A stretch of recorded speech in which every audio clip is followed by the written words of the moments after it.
लगातार कोरोना को लेकर संघर्ष चल रहा है। शासन और व्यवस्था लगे हैं, लेकिन अभी तक जो हालात हैं वो लचर हैं। हालांकि मुख्यमंत्री योगी आदित्यनाथ नेगेटिव होने के बाद से एक्शन में हैं और थोड़ी देर पहले अवंतीबाई अस्पताल गए थे। अब कुछ देर में कैंसर अस्पताल पहुंचेंगे सीएम योगी। लेकिन सवाल यही है कि जो लोग एक एक सांस के लिए तड़प रहे हैं उनको आखिर राहत कब मिलेगी। जिन लोगों को इलाज नहीं मिल रहा है आखिर उनको राहत कब मिलेगी। और सवाल यह है कि जिन लोगों की वजह से तमाम लोग मौत के मुंह में समा गए उन पर एक्शन कब होगा, उनकी जिम्मेदारी कब तय होगी। केवल टीम 11 को बदल देने से काम नहीं चलने वाला। तमाम ऐसे अफसर हैं जिन्होंने आपराधिक गलतियां की है, आपराधिक कृत्य किए हैं, और ऐसे में क्या उन जानलेवा लापरवाहियों, आपराधिक लापरवाहियों पर कोई एक्शन होगा, और होगा तो कब होगा, ये अपने आप में बड़ा सवाल है। मुख्यमंत्री एक्शन में है और उम्मीद की जा रही है कि ऐसे अफसरों को सजा मिलेगी, दंड मिलेगा।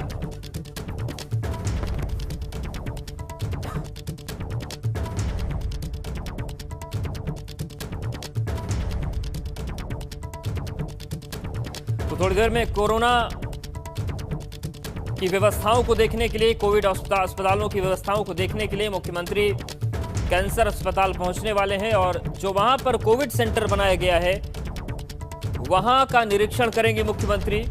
ये जानेंगे कि व्यवस्थाएं किस तरह की हैं, अभी क्या और जरूरत है, कितने संसाधन चाहिए।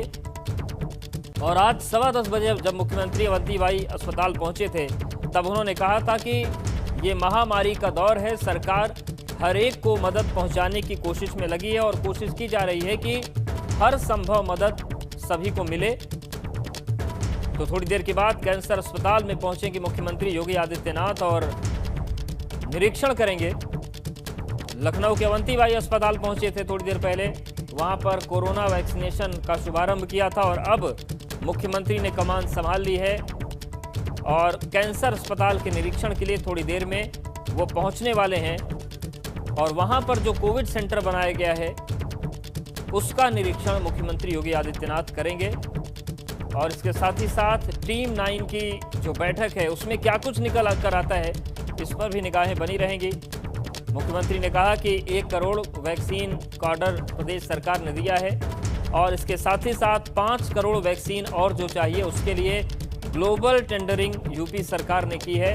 तो व्यवस्थाओं को तेजी से दुरुस्त करने की कोशिशें जारी हैं, लेकिन ये व्यवस्थाएं कब तक दुरुस्त हो पाएंगी, कितनी दुरुस्त हो पाएंगी और कितनी राहत लोगों को मिल पाएगी, ये अपने आप में एक बड़ा सवाल बना हुआ है। शैलेश हमारे साथ लखनऊ से बने हुए। शैलेश, मुख्यमंत्री का आज भी दौरा चल रहा है, अवंतीबाई अस्पताल गए, थोड़ी देर में कैंसर अस्पताल पहुंचने वाले हैं, लेकिन सवाल ये है कि जो अव्यवस्था फैली है, जिन लोगों ने अव्यवस्था फैलाई है, क्या उन पर कोई एक्शन होगा, इसको लेकर कोई जानकारी सामने आ रही है? जी अरे नहीं तो शैलेश से संपर्क नहीं हो पाया है, एक बार फिर से हम उनका संपर्क करने की कोशिश करेंगे। लेकिन आपको बता दें कि अवंतीबाई अस्पताल सीएम सुबह पहुंचे थे, अब से थोड़ी देर के बाद कैंसर अस्पताल पहुंचने वाले मुख्यमंत्री योगी आदित्यनाथ और तैयारियों का निरीक्षण करेंगे, जायजा लेंगे कि आखिर कितनी व्यवस्थाएं हैं और क्या बेहतर करना है। और लगातार कोशिशें जारी हैं कि व्यवस्थाओं को जल्द दुरुस्त कर दिया जाए, तेजी से दुरुस्त कर दिया जाए। शैलेश हमारे साथ जुड़ गए। शैलेश, मुख्यमंत्री ने निरीक्षण किया अवंतीबाई अस्पताल का, कैंसर अस्पताल पहुंचने वाले हैं और जब पहले से ही जानकारी हो गई थी कि मुख्यमंत्री आने वाले हैं तो जाहिर सी बात है कि यहां पर व्यवस्थाओं को दुरुस्त कर लिया गया होगा बहुत अच्छे से। लेकिन जहां पर बदहाली रही और जिन लोगों ने बदहाली फैलाई उन पर क्या एक्शन होगा, इसकी भी कोई जानकारी है?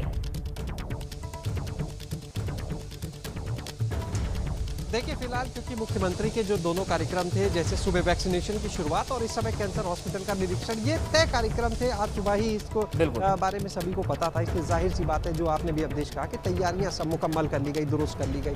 हम इस समय कैंसर हॉस्पिटल, जिसको कोविड हॉस्पिटल के रूप में तैयार किया जा रहा है, वहाँ पर मौजूद हैं और आप देख सकते हैं सामने बेड्स लगे हुए हैं। यहाँ पर 100 बेड का ये हॉस्पिटल है और सभी बेड्स पर फिलहाल ऑक्सीजन की व्यवस्था की गई है। और ये जो कैंसर हॉस्पिटल है चक गंजरिया क्षेत्र में, इसके यहाँ पे एक सबसे अच्छी चीज़ है कि स्पेस बहुत है। यानी अगर यहाँ पर क्षमता का विस्तार करना हो, यानी अगर जो बेड्स की संख्या है उसको बढ़ाया जाना हो, तो उसमें भी किसी तरह की समस्या नहीं आएगी। आप देख सकते हैं कि किस तरह से यहाँ पर ये बेड्स जो हैं लगे हैं। कई बेड्स पे वेंटिलेटर की सुविधा भी यहाँ पर दी गई है बड़ी संख्या में।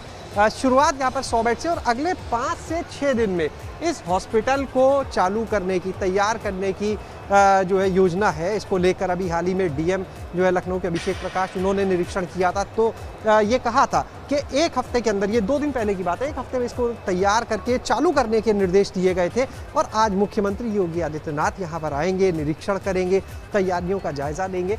निश्चित रूप से जिस तरह से एक बेड के लिए इस समय मारामारी के हालात हैं, उसमें ये अस्पताल, ये 100 बेड का अस्पताल बड़ी राहत देगा। क्योंकि ऑक्सीजन की सुविधा, जैसा हमने पहले भी कहा, देश सबसे ज़्यादा इस समय अगर आप देखें जो मारामारी चल रही है कोविड पेशेंट्स हो उनमें, वो है ऑक्सीजन को लेकर।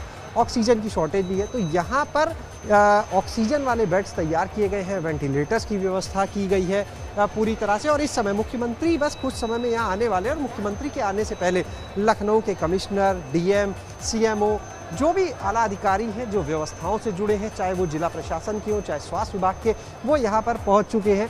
कुछ अधिकारियों के पास भी हम चलेंगे, उनसे भी जानेंगे कि यहाँ पर इस कोविड हॉस्पिटल में और क्या सुविधाएं दी जाएंगी।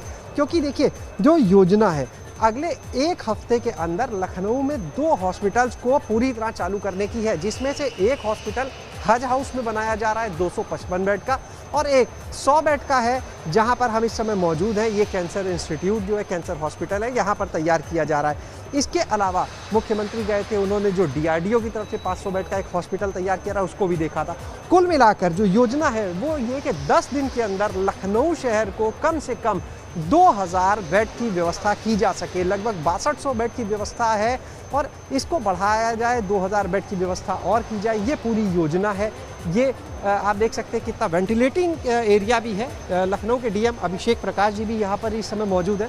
सर, ये जो हॉस्पिटल यहाँ कोविड का बन रहा है, कितने बेड्स होंगे, क्या व्यवस्था? देखिए, अभी इस फेज़ में तत्काल प्रभाव से ये 100 बेडेड 100% जो ऑक्सीनेटेड है, यहाँ पे वेंटिलेटर युक्त सुविधा रहेगी, HFNCs की सुविधा रहेगी, और ये कोविड अस्पताल पूरे अपने निर्माण की तैयारी में।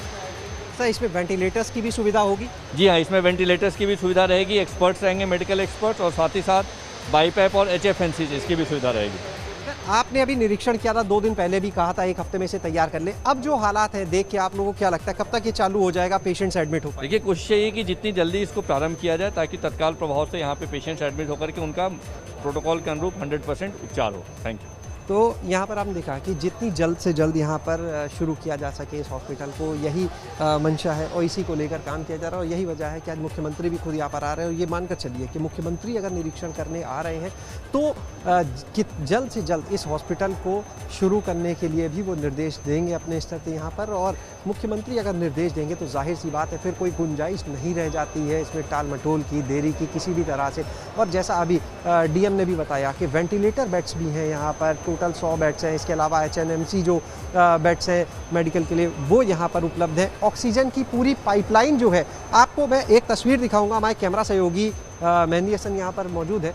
और एक तस्वीर आप देखिए, यहाँ पर अगर आप देखेंगे जहाँ पर बेड्स लगे हुए हैं उस तरफ ऑक्सीजन के लिए जो पाइपलाइंस जानी है वो सारी बिछाई जा चुकी हैं। यानी ऑक्सीजन के लिए पूरी व्यवस्था यहाँ पर की जा चुकी है। इसके अलावा यहाँ पर किसी तरह से मरीजों को समस्या ना आए, इसको लेकर भी पूरी तैयारी की जा रही है। देखिए, पूरी पाइपलाइन जाती हुई साफ नज़र आ रही है। यानी तैयारियाँ जो है लगभग पूरी हो चुकी है। अब बस इंतज़ार है, जो कुछ छोटे मोटे काम इसमें बाकी रह गए हैं उनको जल्द से जल्द पूरा किया जाए, और उसके बाद यहाँ पर इस हॉस्पिटल में जो मरीज़ हैं, जो कोविड पेशेंट्स हैं, उनको भर्ती किया जा सके।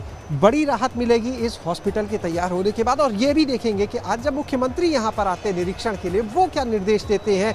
संभव है कि मुख्यमंत्री इसमें और कुछ अपग्रेडेशन के लिए कह सकते हैं, बेड्स की संख्या को लेकर बात कर सकते हैं। ये देखना होगा कुछ समय बाद कि मुख्यमंत्री जो है इस हॉस्पिटल को लेकर किस तरह के निर्देश देते हैं, अधिकारियों से क्या कहते हैं, कितना संतुष्ट नजर आते हैं। सबसे बड़ी बात, क्योंकि मुख्यमंत्री बिल्कुल। और शैलेश, एक चीज और आपसे जानना चाहेंगे कि कल से मुख्यमंत्री नेगेटिव रिपोर्ट आती फील्ड में निकलने लगे हैं, वो जो लाचारी थी, जो बेफिक्री थी, या फिर कहिए कि लचर आदत बनी थी अफसरों की, वो कल से कुछ बदली हुई नजर आ रही है क्या? क्योंकि पहले ये था कि मुख्यमंत्री आइसोलेशन में है, वो आएंगे नहीं, जो आंकड़े आपने बता दिए वो मान लेंगे, लेकिन अब जब जमीनी हकीकत वो तलाशने लगे हैं तो अधिकारियों कुछ बेचैनी बढ़ी है क्या?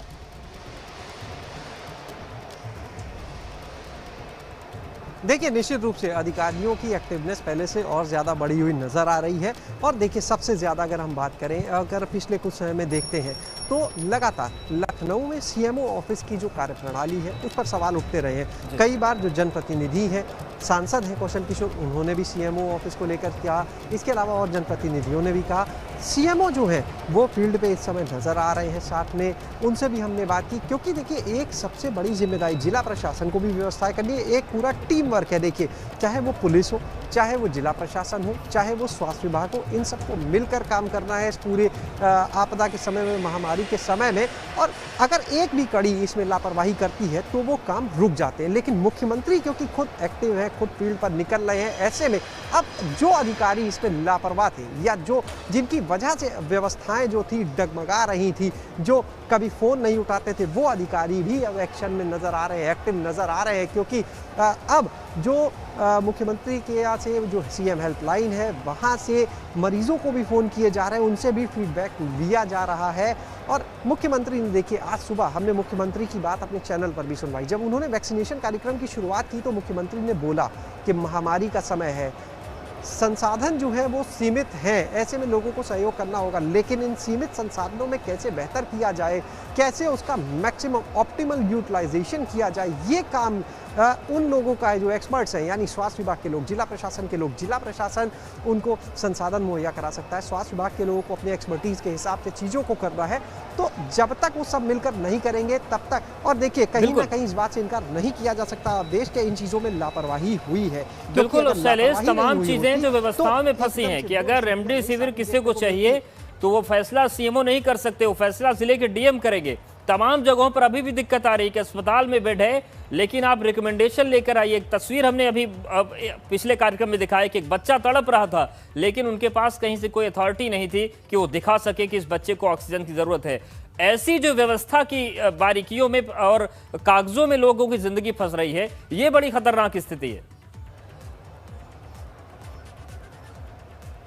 अब देखिए, साफ तौर पर शासन से कहा जा चुका है, प्रमुख सचिव के स्तर से कहा जा चुका है कि अब किसी रेफरल लेटर की ज़रूरत नहीं रह गई है। यानी अब अगर किसी मरीज़ को भर्ती करना है तो देखिए जो निजी अस्पताल है वहाँ पे 90% तक बेड जो है उन पर वो सीधी भर्ती कर सकते हैं। हालांकि इसको लेकर कुछ निजी अस्पताल जो हैं वो कह सकते हैं गलत तरीके से फ़ायदा भी उठाते हुए नज़र आ रहे हैं, क्योंकि अभी हाल ही में जो लखनऊ की प्रभारी बनाई गई हैं, जिनके पास अभी रोशन जैकब, उन्होंने निरीक्षण किया अस्पताल में। यहाँ सूचना आती है एक बेड नहीं मिल पा रहा अस्पतालों में, लेकिन कल वो निजी अस्पतालों में जब गई तो ऐसे अस्पताल भी मिले जहाँ पर 10-10 ICU के बेड खाली पड़े हुए थे। तो आखिर ऐसा कौन सा जादू था, जब अधिकारी पहुंचे तो बेड खाली। दूसरी एक चीज, लगातार 3 दिन हो गए, 3 दिन से आज चौथा दिन है, बल्कि लगातार ये देखा जा रहा है कि जिला प्रशासन ने एक व्यवस्था की, एक बिल्कुल, और शैलेश से केवल यहाँ की कहानी नहीं है, यूपी के कई जिलों से स्थितियां आ रही हैं जहां पर वेंटिलेटर बने हुए हैं, सजे हुए हैं, लेकिन मिल नहीं रहे हैं लाभार्थियों को। हमारे साथ आप बने रहिए। प्रयागराज से मोहम्मद मोइन भी जुड़ गए हैं, वहां पर वैक्सीनेशन का कार्यक्रम चल रहा है। मोइन, किस तरीके का उत्साह है और क्या प्रयागराज में वैक्सीनेशन का काम शुरू हो चुका है इस वक्त? बिल्कुल, अगर संगम नगरी प्रयागराज की बात करें तो आज यहाँ टीकाकरण को लेकर लोगों में जबरदस्त उत्साह दिखाई दे रहा है, लेकिन ज्यादातर केंद्रों पर अव्यवस्था और अफरा तफरी के हालात हैं। इस वक्त हम मौजूद हैं प्रयागराज में जिला महिला चिकित्सालय, जिसे लोग डफरिन हॉस्पिटल के नाम से जानते हैं। आप देख सकते हैं कि अंदर के हालात बहुत खराब है, मतलब इतनी ज्यादा भीड़ है कि हमें अंदर से बाहर निकलना पड़ा। लेकिन गेट पर आप देख सकते हैं ना तो सोशल डिस्टेंसिंग का पालन होता नजर आ रहा है, कितनी धूप है, 40 डिग्री से ज्यादा का तापमान है, लेकिन कितनी लंबी लाइन लगी हुई है। इनमें से ज्यादातर लोग ऐसे हैं जो सुबह 8 बजे के करीब से आए हुए हैं। पहले लोगों को जो पहला सेशन शुरू होना था 9 बजे से, लोगों को मैसेज सुबह 9 बजे का भेजा गया, और जब लोग यहां पर आ गए, कई लोग ऐसे थे कि जो उत्साह में सुबह 7:30 बजे 8 बजे ही आ गए थे, लेकिन यहां आने के बाद उन्हें यह जानकारी दी गई, घंटे 1.5 घंटे बाद जानकारी दी गई कि पहले 11 बजे कि अब जो पहला सेशन शुरू होगा वो 11 बजे से, और 11 बजे के बाद पहले मंत्री नंद गोपाल गुप्ता नंदी का टीकाकरण किया गया, कुछ और लोगों का टीकाकरण किया गया, उसके बाद जो सर्वर है वो ठप हो गया है। सर्वर ठप होने से टीकाकरण का जो काम है वो रुका हुआ है और इस वजह से आप देख सकते हैं कि बिल्कुल, लेकिन मोइन ये जो तस्वीरें ये परेशान करने वाली, ये कहा जाता है कि आपको वैक्सीन लग भी जाए तब भी आपको सोशल डिस्टेंसिंग अपनानी है, आपको मास्क लगाना है। इन लोगों को वैक्सीन अगर लग भी गई तो फायदा क्या? अगर कोई भी संक्रमित हुआ तो वैक्सीन के बाद संक्रमित होकर चले जाएंगे। सवाल यही है कि आखिर इस तरीके के इंतजाम क्यों नहीं प्रशासन ने किए, जबकि आज बहुत ज्यादा लोगों को डोज नहीं दी जानी है। आज सिर्फ 3000 लोगों को वैक्सीन दी जानी है, 10 सेंटर तय किए गए थे। अगर इस तरीके की अव्यवस्था थी या ट्रायल नहीं किया गया था तो उन सेंटर्स की संख्या बढ़ा दी जानी चाहिए थी। अब इनमें से अगर कोई भी एक संक्रमित हुआ तो निश्चित तौर पर कहा जा सकता है कि वो दूसरे लोगों को भी संक्रमित कर देगा, उन्हें बीमार कर देगा। यानी जो लोग यहाँ पर बीमारी से बचने के लिए आए हैं वो यहाँ पर बीमार होकर भी जा सकते हैं। तो ये कहा जा सकता है कि जो सरकारी अमला है उसकी लापरवाही है, उसकी नाकामी है। और अगर टीकाकरण सुबह से ही शुरू कर दिया जाता तो शायद इस तरीके की बदइंतजामी देखने को ना मिलती। बिल्कुल, ये बदइंतजामी की तस्वीरें हैं। शुक्रिया मोइन आपका जानकारी और अपडेट्स को देने के लिए। शैलेश, आपका भी शुक्रिया।